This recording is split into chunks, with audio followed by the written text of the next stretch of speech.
प्रतिष्ठिता मनो मे वाचि प्रतिष्ठितम् आविराविर्मयेधि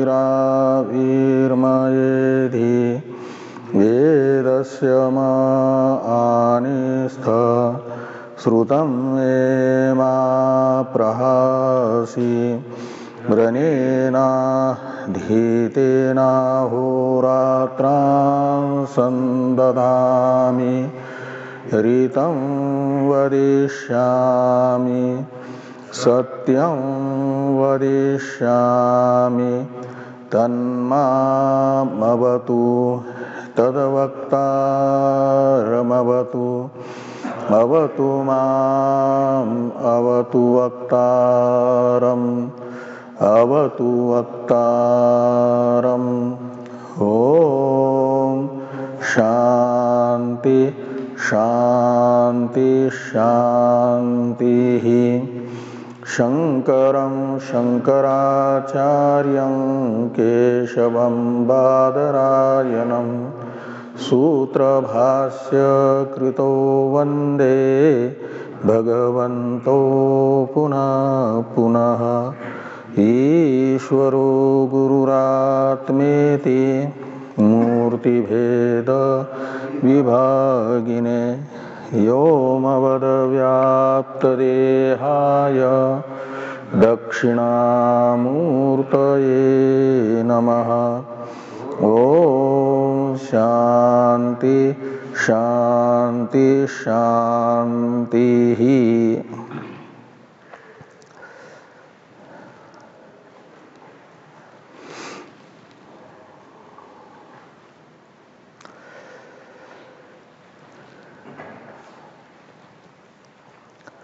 ऋग्वेदीय ऐत्रेय उपनिषद के तृतीय अध्याय के प्रथम खंड की तृतीय कंडिका का विचार हम लोग कर रहे हैं। तृतीय कंडिका के प्रारंभ का प्रयोजन बताते हुए टीकाकार ने बताया था कि येन वा पश्यति से लेकर के द्वितीय कारिका तक के ग्रंथ से द्वितीय कंडिका तक के ग्रंथ से प्रज्ञान पदार्थ का शोधन हुआ। या तत्वमसि अंतर्गत तुम पदार्थ का शोधन मान लो। प्रज्ञानम ब्रह्म इस वाक्यस्थ प्रज्ञान पदार्थ का शोधन हुआ।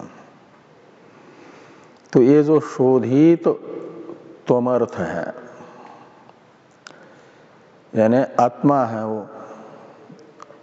वह आत्मा प्रत्येक शरीर में अलग अलग मानने वालों के मत का निराकरण करते हुए सारे शरीरों में प्रज्ञान शब्दित आत्मा एक है, इसे बताने के लिए येष ब्रह्म से लेकर के यह वाक्य है। इसी अभिप्राय से येषः ब्रह्म इत्यादि कंडिका प्रारंभ हुई है। तो इसमें जो येषः ब्रह्म, येषः इंद्र, येषः प्रजापति, इन तीन वाक्यों में 3 बार एतत् शब्द का प्रयोग हुआ है। येषः येषः येषः ऐसा।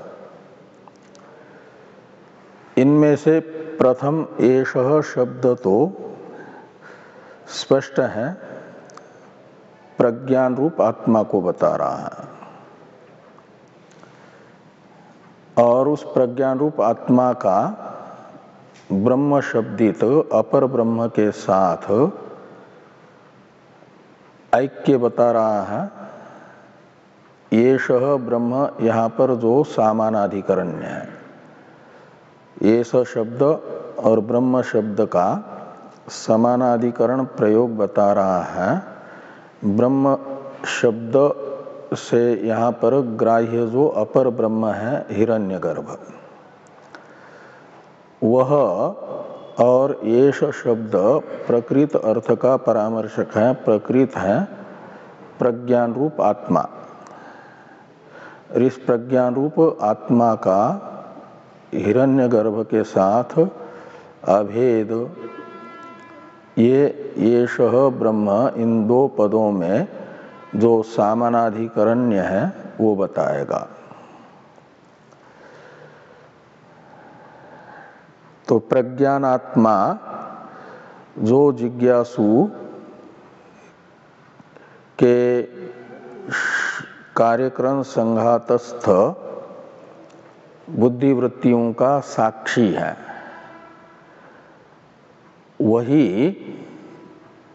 समष्टि बुद्धिवृत्तियों का भी साक्षी है। ये एक प्रकार से यहाँ पर येषः ब्रह्म इस शब्द से बताया गया। हिरण्यगर्भ रूप, हिरण्यगर्भ की उपाधि में कोई अलग चैतन्य हो, प्रज्ञान रूप आत्मा हो, और जिज्ञासु के शरीर वेष्टि बुद्धि रूप उपाधि में उपहित प्रज्ञान रूप आत्मा अलग हो, ऐसा नहीं है। समष्टि वेष्टि बुद्धियों में व्यवहार के लिए समष्टित्व वेष्टित्व रूप वैशिष्ट्य रहने पर भी, विशेषता रहने पर भी, भेद रहने पर भी इन समष्टि उपाधि तथा वेष्टि उपाधि से उपहित चैतन्य रूप जो आत्मा है वह एक है। ये यहाँ पर बताया गया। तो शोधित आत्मा में प्रति शरीर अभेद दिखाने के लिए ही यह वाक्य है, भेद का निराकरण करने के लिए। तो इस प्रकार येष ब्रह्म, इस वाक्य ने समष्टि उपाधि तथा वेष्टि उपाधि में अवांतर समष्टित्व वेष्टित्व रूप वैलक्षण्य होने पर भी उन उपाधि विलक्षण उपाधि से उपहित चैतन्य में कोई भेद नहीं है, ये बताया। इससे सजातीय भेद का व्यावर्तन होगा। सारे शरीरों में एक प्रज्ञान रूप आत्मा को बताएंगे तो प्रज्ञान रूप आत्मा का सजातीय दूसरा कोई नहीं रहेगा। सजातीय भेद से रहित यह आत्मा हो जाएगी, प्रज्ञान रूप आत्मा होगा। इसी अभिप्राय से ये कंडिका है। और दूसरा वाक्य है येष इंद्र। अब इस येषः इंद्र द्वितीय वाक्य की व्याख्या भगवान भाष्यकार दो प्रकार से करेंगे। इंद्र पदार्थ को दो बताया जाएगा। इंद्र पद के अर्थ को, एक इंद्र पद का अर्थ होगा परमेश्वर एक व्याख्यान में, और एक व्याख्यान में इंद्र शब्द का अर्थ हो जाएगा जो इंद्र शब्द रूढ़ है देवराज में, वह देवराज रूप अर्थ। तो प्रथम व्याख्यान में तो इंद्र शब्द को माना जाएगा यौगिक, द्वितीय व्याख्यान में इंद्र शब्द को माना जाएगा गौण, क्या नाम, रूढ़। प्रथम व्याख्यान में होगा गौण, जब परमेश्वर का परामर्शक होगा तो उस समय इंद्र शब्द की उत्पत्ति करनी होगी। इदम पश्यतीति ईदंद्र, उसमें से ई का लोप होकर के इंद्र बनेगा। ये द्र का लोप होकर के, द का लोप होकर ईदंद्र है तो द का लोप होकर के इंद्र बना। और इंद्र शब्द का अर्थ निकलेगा परमेश्वर, जिसको प्रकाश्य मात्र का यानी अनात्मा कार्य कारणात्मक जगत मात्र का अपरोक्ष ज्ञान है, उसे इंद्र शब्द से कहा जाएगा। इंद्र शब्द का प्रवृत्ति निमित्त होगा अनात्मा मात्र का यानी संपूर्ण जगत का अपरोक्ष ज्ञान। और ये अपरोक्ष ज्ञान जिसमें है उसे इंद्र कहा जाएगा। योग वृत्ति जब स्वीकार की जाएगी इंद्र पद में, तो सर्व विषयक अपरोक्ष ज्ञानवत्व रूप प्रवृत्ति निमित्त को मान करके इंद्र शब्द परमेश्वर में प्रवृत्त होगा, क्योंकि परमेश्वर ही सर्वज्ञ है, सर्व विषयक अपरोक्ष ज्ञानवान है। और इस पक्ष में येषः शब्द हो जाएगा हिरण्यगर्भ का परामर्शक। जिस हिरण्यगर्भ को येष ब्रह्म इस पूर्व वाक्य में द्वितीय पद ब्रह्म शब्द से लिया गया था, उस ब्रह्म पदार्थ रूप हिरण्यगर्भ का परामर्शक येषः इस सर्वनाम को माना जाएगा। इंद्र शब्द का अर्थ किया जाएगा परमेश्वर। तो हिरण्यगर्भ ही परमेश्वर है, इंद्र है का मतलब निकलेगा। और परमेश्वर है का अर्थ निकलेगा कि वही आपका सर्व विषयक अपरोक्ष ज्ञानवान है। हिरण्यगर्भ में परमेश्वर का सर्व विषयक अपरोक्ष ज्ञान रूप गुण रहता है। ये एष इंद्र इसका अर्थ निकलेगा।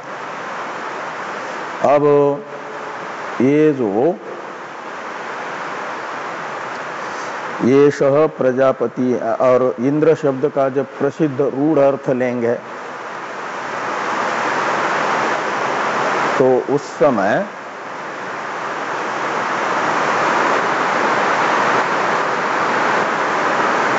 ये जो है येष इंद्र इस द्वितीय व्याख्यान में भी और येष प्रजापति इस वाक्य में भी येष शब्द परामर्शक होगा प्रज्ञानात्मा का ही द्वितीय व्याख्यान में, और येष का अर्थ निकलेगा प्रज्ञानात्मा ही इंद्र भी है। का मतलब इंद्र शरीर में भी कोई दूसरी आत्मा नहीं है, प्रज्ञान आत्मा ही है। और ये सब प्रजापति ही, इसमें प्रजापति शब्द का अर्थ निकलेगा आपका वह विराड। और येष शब्द जो येष इंद्र में, येष शब्द पहले व्याख्यान में जिस हिरण्यगर्भ का परामर्शक था उस हिरण्यगर्भ का परामर्शक येष प्रजापति में येष को मानते हैं, तो अर्थ निकलेगा यह प्रकृत हिरण्यगर्भ ही प्रजापति भी है। तो प्रजापति और हिरण्यगर्भ में क्या अंतर है? तो प्रजापति तो कहा जाएगा भाष्य में प्रथम शरीरी को, समष्टि स्थूल शरीर अभिमानी प्रजापति कहलाता है, और हिरण्यगर्भ कहलाता है समष्टि सूक्ष्म शरीर अभिमानी। उनके अभिमान के विषयभूत सूक्ष्म उपाधि तथा स्थूल उपाधि में अंतर होने से हिरण्यगर्भ और प्रजापति शब्दित विराड, इन दोनों में औपाधिक भेद होगा, और दोनों स्थूल तथा सूक्ष्म समष्टि उपाधिगत चैतन्य वो तो प्रज्ञानात्मा ही है। इस प्रकार हिरण्यगर्भ शरीर में भी, इंद्र शरीर में भी और समष्टि स्थूल शरीर रूप प्रजापति के शरीर में भी, विराट शरीर में भी एक ही आत्मा है, वो है प्रज्ञान। और आगे कहते हैं ये ते सर्वे देवा, ये चौथा एतत् शब्द है। तो देवा पुल्लिंग बहुवचन होने से यहाँ ये ते में भी पुल्लिंग बहुवचन है। तो ये सर्वे देवा, ये ते सर्वे देवा, वो भी कौन है? तो ये प्रज्ञान ही है। का मतलब बाकी जो अग्न्यादि देवता है लोकपाल के रूप में बताए गए, प्रथम अध्याय में लोकपाल के रूप में अधिदैव अग्न्यादि को बताया गया था ना, वे लोकपाल है। तो उन लोकपाल रूप देवताओं को भी माना जाएगा। लोकपाल शरीरों में भी आत्मा ये प्रज्ञानात्मा ही है। सब शरीरों में एक प्रज्ञानात्मा है, ये दिखाने से सजातीय भेद का व्यावर्तन होगा। इसी दृष्टि से यहाँ पर कहा कि ये ते सर्वे देवा, और देव शब्द को उपलक्षण समझना, बाकी मनुष्यादि को का, मनुष्य हैं, गंधर्व हैं, देव गंधर्व हैं, ये सब इनका उपलक्षण है ऋषि आदि का देव शब्द। तो इस प्रकार ये जो जीव है, इंद्र, प्रजापति और देव इत्यादि शब्दों से उपलक्षित जो जीव है, समष्टि वेष्टि सूक्ष्म शरीर अभिमानी, उन्हें बताया गया प्रज्ञान आत्मरूप ही, प्रज्ञान रूप ही। अब उनकी जो उपाधि है कार्यक्रम संघात रूप, और उन उपाधियों के कारणभूत जो पंचभूत है, इन पंचभूतों में तथा भौतिक उपाधि में भी बताया जा रहा है प्रज्ञान से अनन्यत्व। ये उपाधि भी प्रज्ञान से अलग नहीं है। ये शब्द से ग्राह्य जो प्रकृत प्रज्ञान पदार्थ है, उससे अनन्य ही उपाधिभूत जो अनात्मा पंचभूत तथा पांचभौतिक समष्टि वेष्टि स्थूल सूक्ष्म शरीर है, वह भी प्रज्ञान रूप ही है। ऐसा बताने से क्या होगा? विजातीय भेद का व्यावर्तन होगा।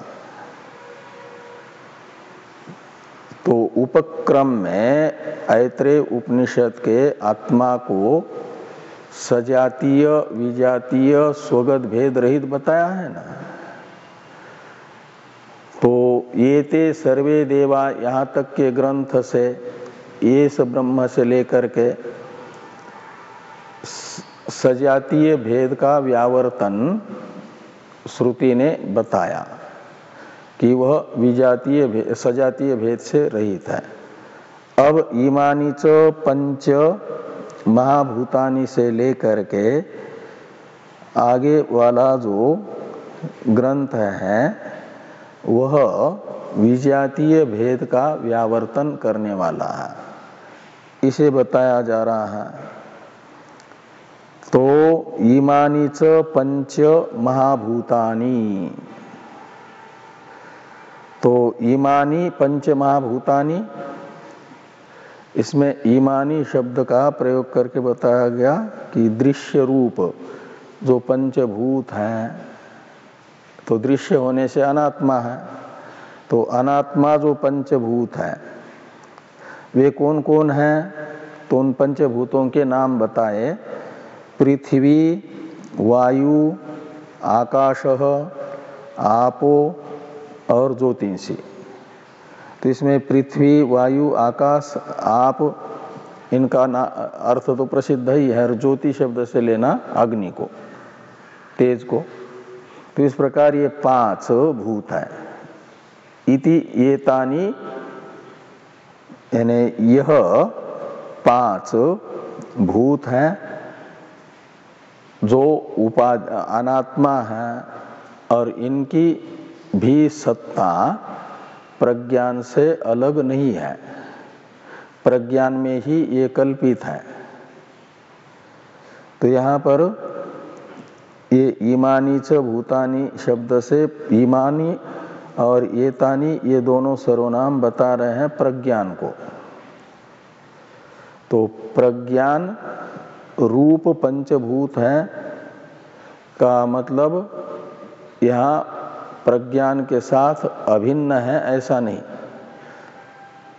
प्रज्ञान से भिन्न इनकी सत्ता नहीं है का अर्थ निकलेगा प्रज्ञान में कल्पित है। तो यहाँ पर बाध समानाधिकरण है। जब अनात्मा का आत्मा के साथ कहीं समानाधिकरण प्रयोग होता है तो वहाँ बाध अर्थ में समानाधिकरण्य माना जाता है। जैसा सर्पोयम इत्यादि में अयम शब्द से ग्राह्य जो रज्जु का अंश है उससे समानाधिकरण सर्प शब्द का प्रयोग सर्प के बाध रूप समानाधिकरण्य अर्थ में है। वहाँ समानाधिकरण का अर्थ बाध है, मिथ्यात्व निश्चय है, मिथ्यात्व का ज्ञापक है सर्प के अयम सर्प, ये समानाधिकरण प्रयोग। ऐसे ईमानी च पंचभूतानि इसमें और पृथ्वी वायु आकाश आपो ज्योतिषी इति एतानि, यहाँ पर एतानि शब्द ये तो प्रज्ञान का परामर्शक है और भूतानि शब्द कहो या पृथ्व्यादि शब्द कहो वे कल्पित जो पृथ्वी आदि है उनके परामर्शक है।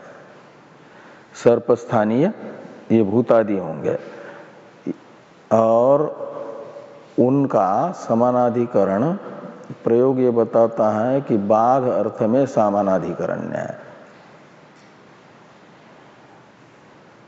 तो इससे क्या हुआ, विजातीय जो भूत तथा भौतिक पदार्थ है वे भी प्रकृत प्रज्ञान से अलग नहीं है, ये दिखा करके विजातीय भेद का भी व्यावर्तन हुआ।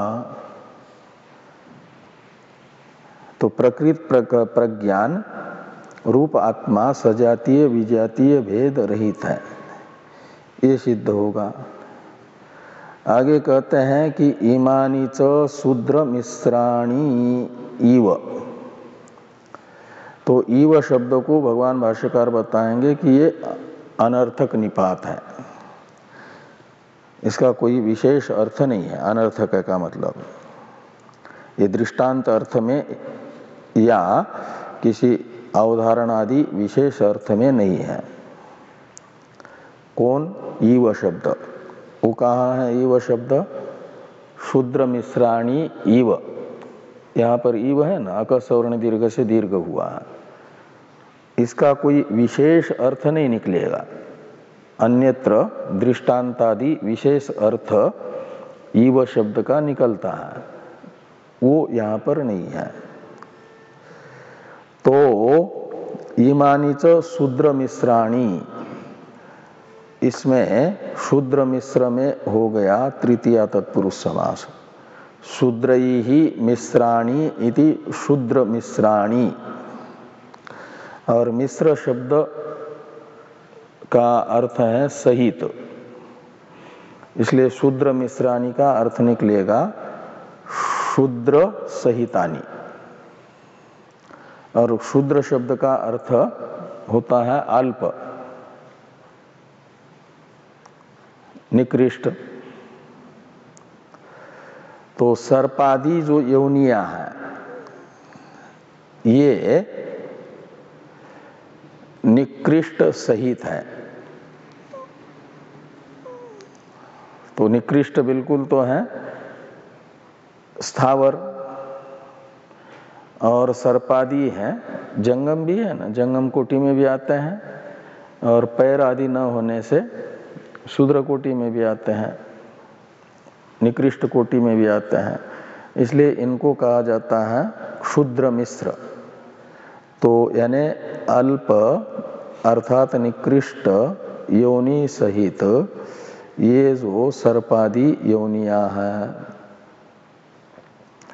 ये इनके चाहे वो शूद्र शरीर हो या उत्कृष्ट देवादि का शरीर हो, हिरण्यगर्भ का शरीर हो, ये आकाश आदि तो पंचभूत बताए गए। अब भौतिकों में अवान्तर भेद है, निकृष्ट, मिश्र और उत्तम। तो उत्तम कोटि के हिरण्यगर्भ आदि शरीर वो भी भौतिक है, मध्यम कोटि के मनुष्य ये भी भौतिक है, मनुष्य कार्यकरण संघात, और क्षुद्र जो है मनुष्य की अपेक्षा निकृष्ट, ये सब के सब भौतिक होने से अनात्मा है। तो इनका उपादान कारणभूत भूत ही आत्मा में कल्पित है, इसलिए आत्मा से अतिरिक्त सत्ता वाले नहीं हैं। तो उनके परिणाम रूप ये जो कार्यक्रम संघात है ये भी प्रकृत प्रज्ञानात्मा से अलग नहीं होंगे, प्रज्ञानात्म रूप ही होंगे। ये दिखाने के लिए ये ग्रंथ है कि इमानि च शूद्र मिश्राणि। तो भूतों के तरह भौतिक अनात्मा का यानी विजातीय का भी भेद प्रज्ञान आत्मा में नहीं है, ये इस ग्रंथ का अर्थ निकलेगा। अब वो जो शूद्र मिश्राणि कौन कौन हैं, इसे दिखाने के लिए इनके अवान्तर 4 भेद बताए जा रहे हैं। ऐसे 84 लाख प्रकार भी हैं वो स्थूल शरीर कार्य को लेकर के, और इन 84 लाख प्रकार के शरीरों का जब कारण के रूप में ये करना होगा तो माना जाता है 4 भेद, 4 प्रकार। वो 4 प्रकार बताए जा रहे हैं।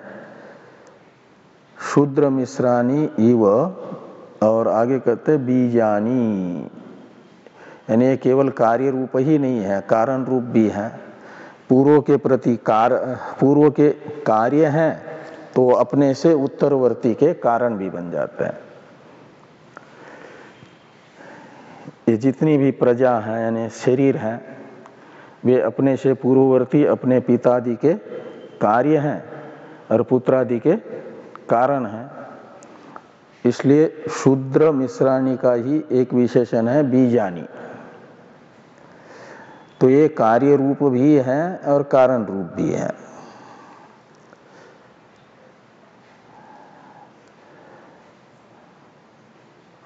और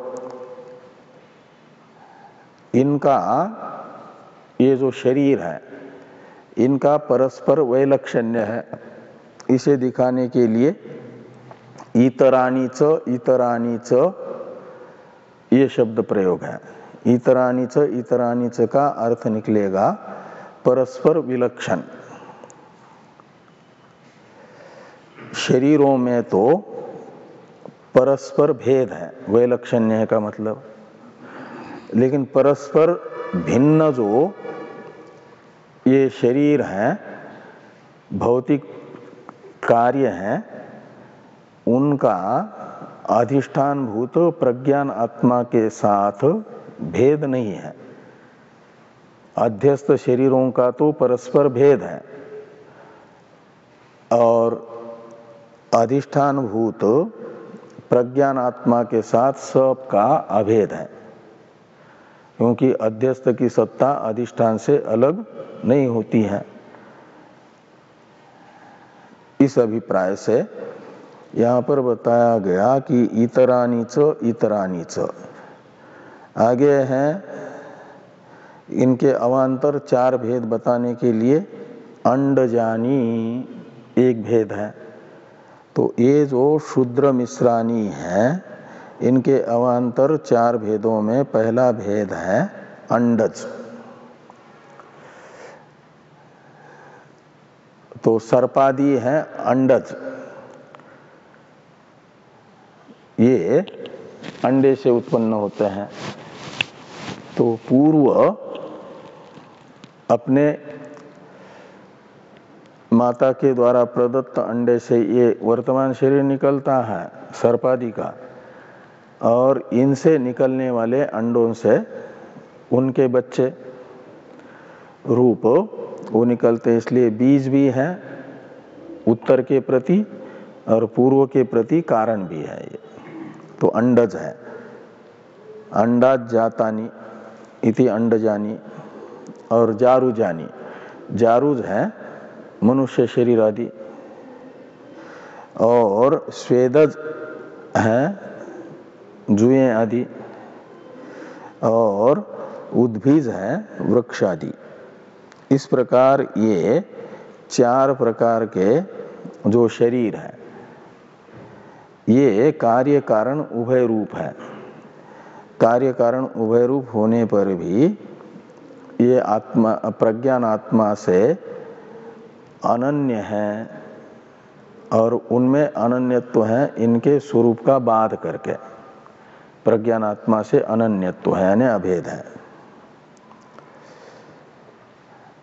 आगे है अश्वा गावः पुरुषा हस्तिनो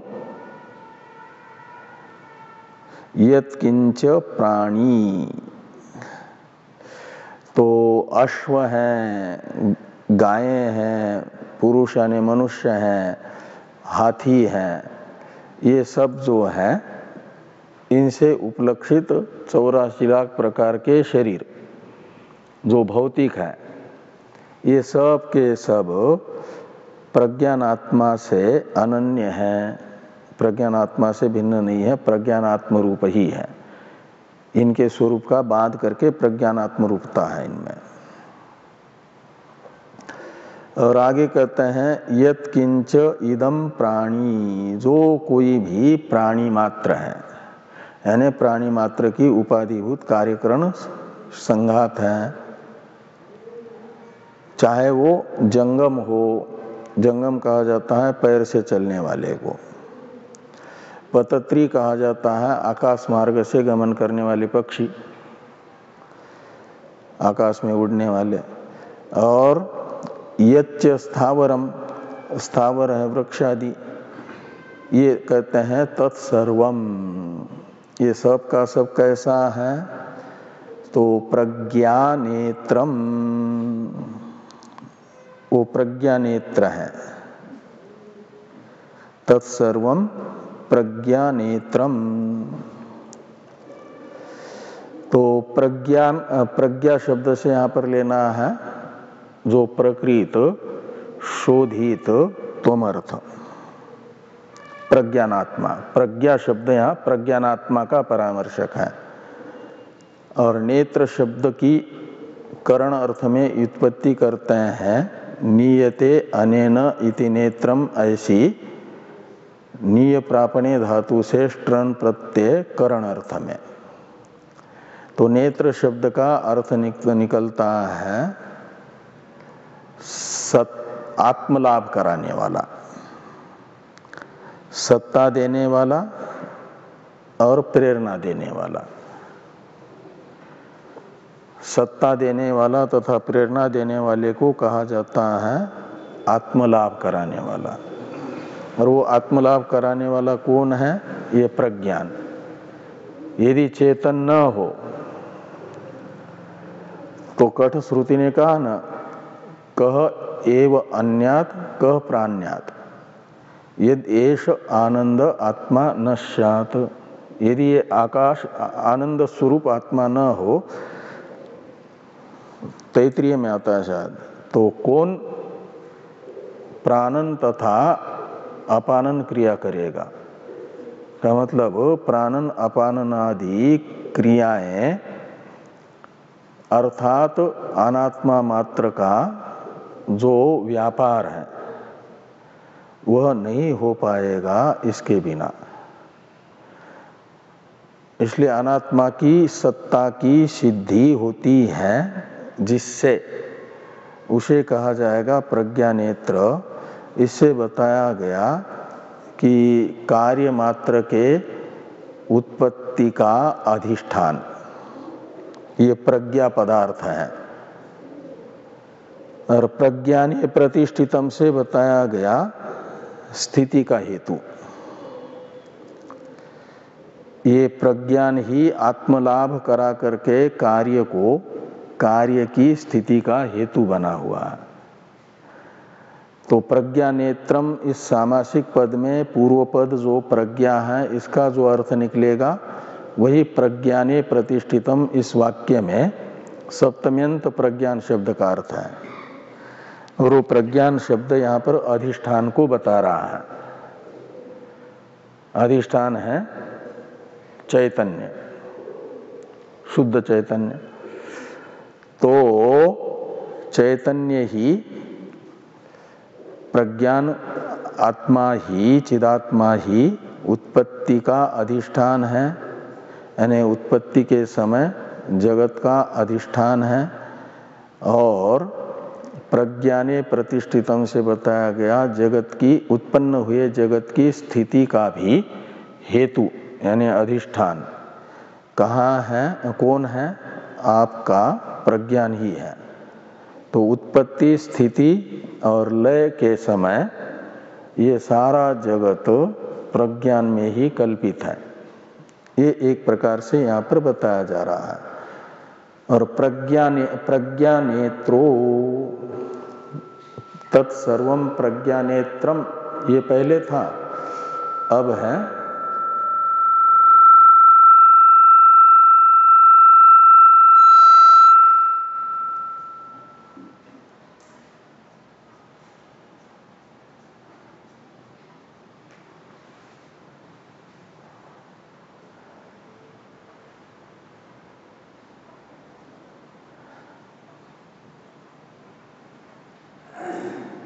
तो प्रज्ञानेत्रो लोकः, प्रज्ञाने प्रतिष्ठितम इससे बताया गया था प्रज्ञान में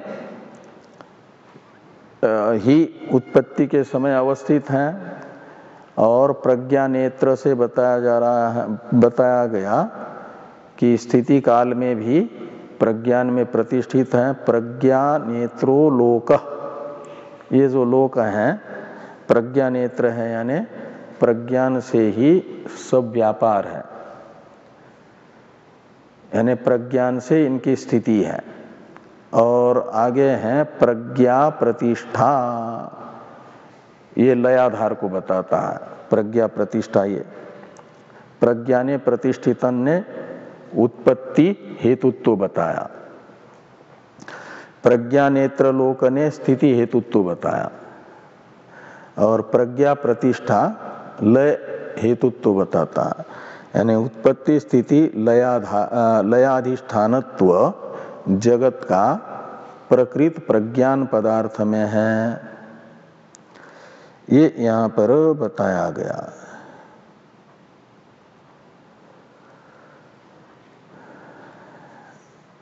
और इससे ये निकलेगा कि ये सारा जगत प्रज्ञा नेत्र है। क्या मतलब? प्रज्ञान से ही आत्मलाभ करता है। तीनों काल में, उत्पत्ति काल, स्थिति काल तथा लय काल में प्रज्ञान से अलग नहीं है। ये क्या हो रहा है? कभी तो बिल्कुल ही कम आवाज हो जाती है, थोड़ी सी बढ़ा दो, और कभी अपने आप ज्यादा हो जाती है।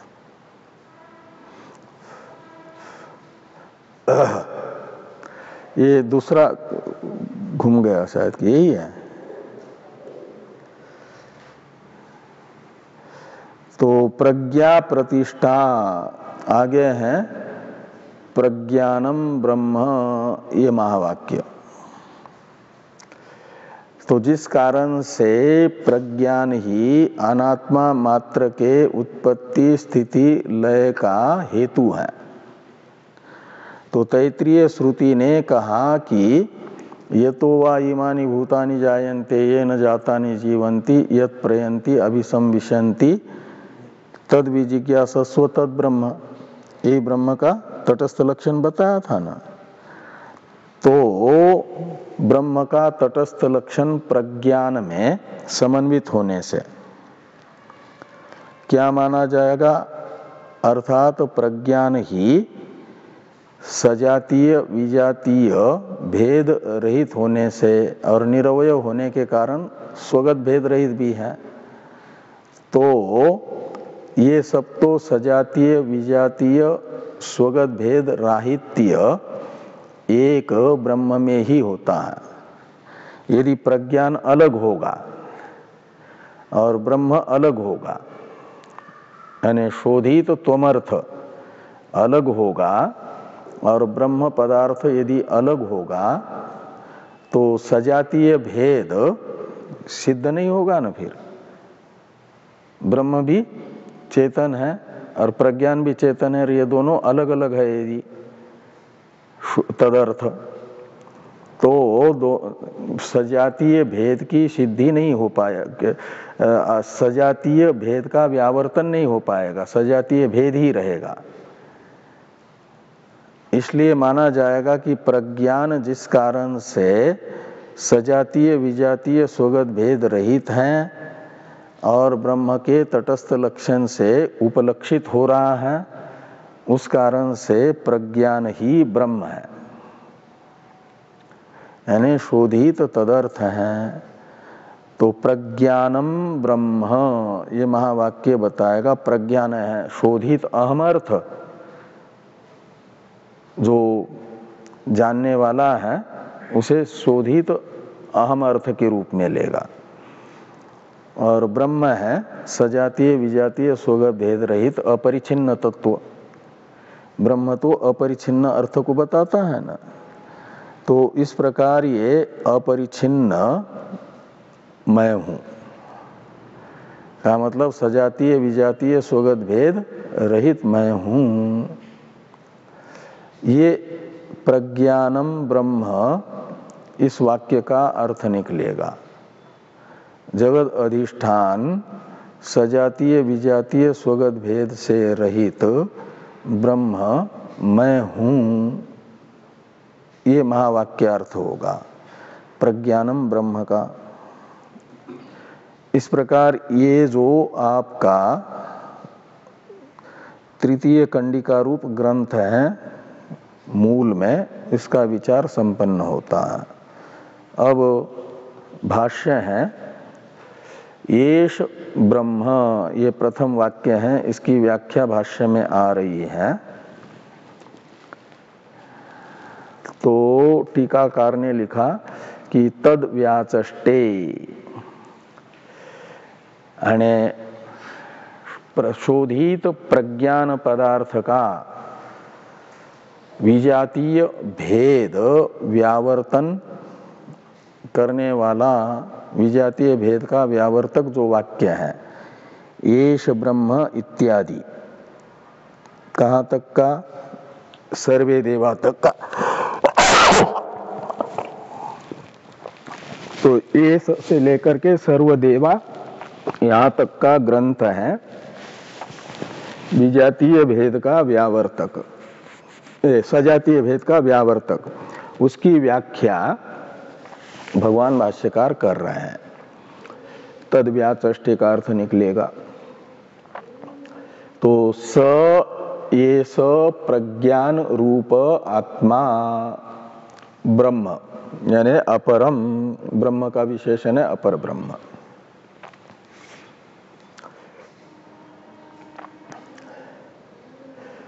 तो स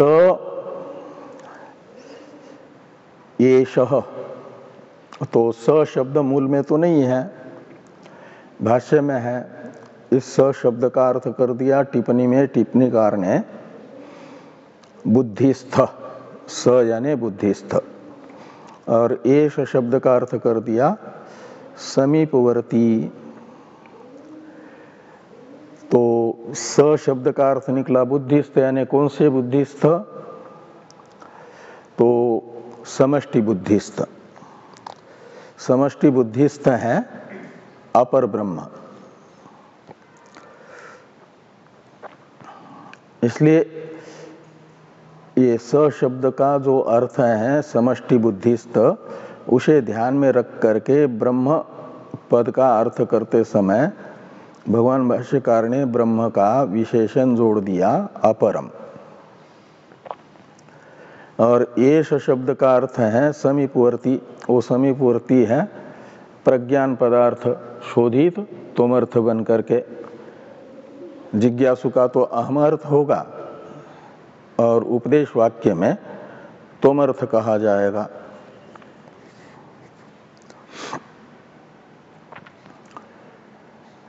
तो अपर ब्रह्म है।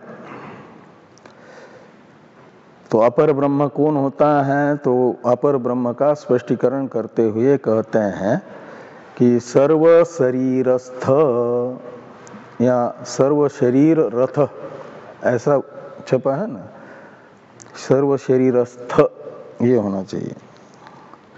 उसमें श्रृंगेरी में यही होगा, सर्व शरीरस्थ। हाँ हाँ, सर्व शरीरस्थ होना चाहिए। तो सर्व शरीरस्थ प्राण, ये ब्रह्म पदार्थ को ही बता रहे हैं। कौन सा ब्रह्म पदार्थ? येष ब्रह्म, इस वाक्यस्थ ब्रह्म पदार्थ बताया जा रहा है कि अपर ब्रह्म वो कौन है? तो सर्व शरीरस्थ प्राण, यानी सूत्रात्मा। सर्व शरीरस्थ प्राण का दूसरा नाम है सूत्रात्मा, समष्टि प्राण। और इसी को कहा जाता है प्रज्ञात्मा। यो वे प्राण सा प्रज्ञा, या वे प्रज्ञा स प्राण। यह जो श्रुति है पहले भाष्य में बताई गई थी, इससे प्रज्ञा तथा प्राण का अभेद है ना। क्रिया शक्तिमान को कहा जाता है प्राण और ज्ञान शक्तिमान उपाधि को कहा जाता है प्रज्ञा।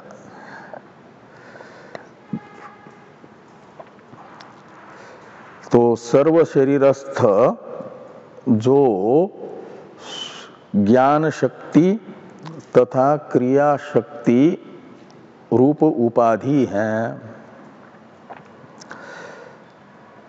और उसके अभिमान का विषय है हिरण्यगर्भ का, इसे बताया गया अंतःकरण उपाधिषु। और अंतःकरण उपाधिषु ये बहुवचन करके बताया जा रहा है समष्टि अंतःकरण को। तो समष्टि अंतःकरणों में यानी सभी अंतःकरणों में अनुप्रविष्ट वो है हिरण्यगर्भ। कैसा समष्टि अंतःकरण में प्रविष्ट है, इसे समझाने के लिए दृष्टांत सहित ये वाक्य है कि जल भेदगत सूर्य प्रतिबिंबवत। तो जल भेद से लेना अलग अलग पात्रस्थ जल, या अलग अलग गड्ढे हैं पृथ्वी में और उनमें बारिश से जमा हुआ जो जल है, उस जल में मध्याह्न में सूर्य का प्रतिबिंब पड़ता है। बस सूर्य का प्रतिबिंबित होना ही सूर्य का उस अलग अलग गड्ढों में जमे हुए जल में प्रवेश है ना सूर्य का। वो बताया गया कि जल भेदगत सूर्य प्रतिबिंबवत। तो जल भेद से लेना जल विशेष, यानी अलग अलग गड्ढों में जमा हुआ जल, और तदगत सूर्य का प्रतिबिंब, यही सूर्य का उस जल में प्रवेश है प्रतिबिंब रूप से। जैसा ये दृष्टांत हो जाएगा, जैसा प्रतिबिंब प्रवेश है ऐसे हिरण्यगर्भ का ही हिरण्यगर्भ ही क्या है? समष्टि शरीर में प्रविष्ट वो प्रज्ञान पदार्थ है।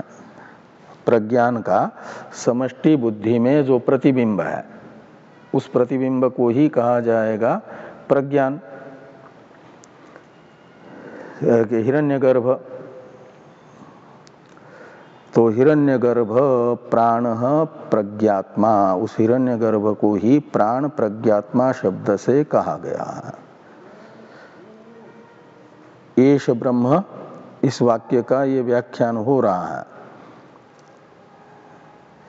इसमें थोड़ी टीका है, प्रज्ञान रूप आत्मा, ये जो था ना, ये स एष प्रज्ञान रूप आत्मा, इसमें एष शब्द का अर्थ बताया टीकाकार ने, भाष्यकार भगवान ने, कि प्रज्ञान रूप आत्मा, ये मूल कंडिकास्थ एष शब्द का अर्थ है। और उसकी व्याख्या करते हुए टीकाकार कह रहे हैं कि येषः इति अस्य अर्थम आह प्रज्ञान रूप आत्मा इति। तो मूल कंडिकास्थ प्रथम पद जो येष है, उसका अर्थ है प्रज्ञान रूप आत्मा।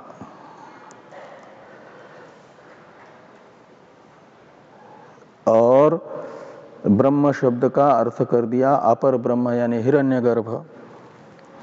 कहे यहाँ हिरण्यगर्भ को ब्रह्म शब्द के अर्थ के रूप में क्यों ले रहे हो?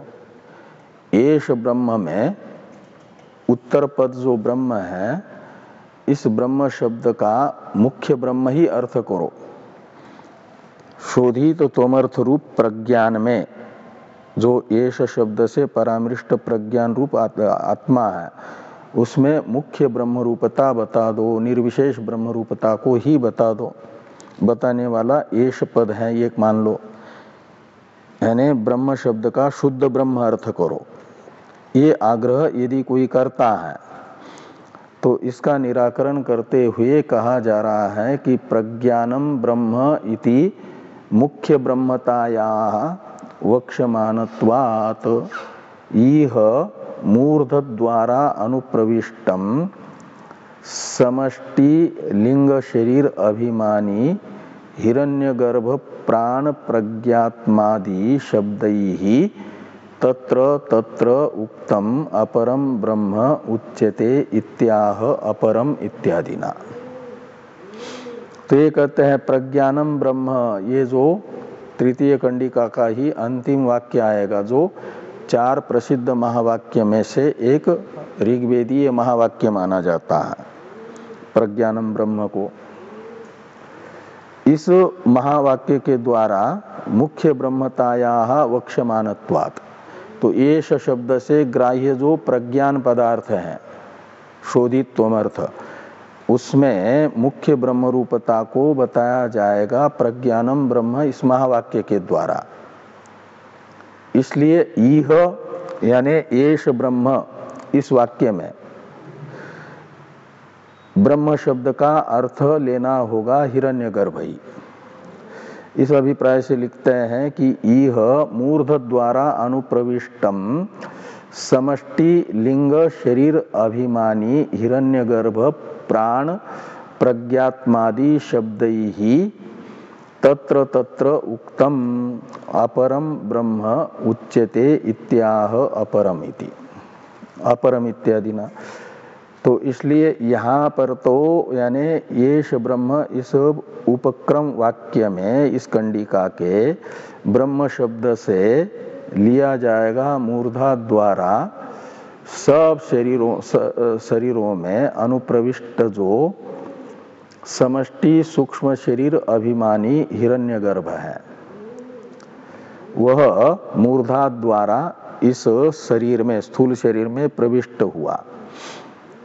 उसे ही प्राण प्रज्ञात्मा आदि शब्दों के द्वारा भाष्य में बताया जा रहा है। मूल कंडिकास्थ ब्रह्म पदार्थ के रूप में इन्हीं को बताया जा रहा है, प्राण प्रज्ञात्मा आदि को, हिरण्यगर्भ को बताया जा रहा है इन शब्दों से। तो तत्र तत्र उक्तम यानी उन अलग अलग श्रुति वचनों में बताया गया जो अपर ब्रह्म है हिरण्यगर्भ, वही यहाँ ब्रह्म शब्द से ग्रहण करना है। इसे अपरम इस विशेषण के द्वारा बताया गया। और सर्व शरीरस्थ में सर्व शरीर शब्द से लेना है समष्टि स्थूल शरीर को। ये लिखते हैं कि सर्व शरीर इति अनेन समष्टि स्थूल शरीरम उच्यते। और अंतःकरण उपाधिषु ये जो बहुवचन है इससे समष्टि सूक्ष्म शरीर को लिया गया। ये लिखते हैं कि अंतःकरण उपाधिषु इति अनेनापि समष्टि लिंग शरीरम उक्तम। बाकी की चर्चा हम लोग करते हैं कल। ओम वाङ्मे मनसि प्रतिष्ठिता मनो मे वाचि प्रतिष्ठितम् आविराविर्म एधि वेदस्य आनिस्थ श्रुतं मे मा प्रहासि रनेनाधीतेनाहोरात्रान् सन्दधामि ऋतं वदिष्यामि सत्यं वदिष्यामि तन्मामवतु तद्वक्तारमवतु अवतु माम् अवतु वक्तारम् अवतु वक्तारम्। ओम शांति शांति शांति। शंकरं शंकराचार्यं केशवं बादरायणं सूत्रभाष्य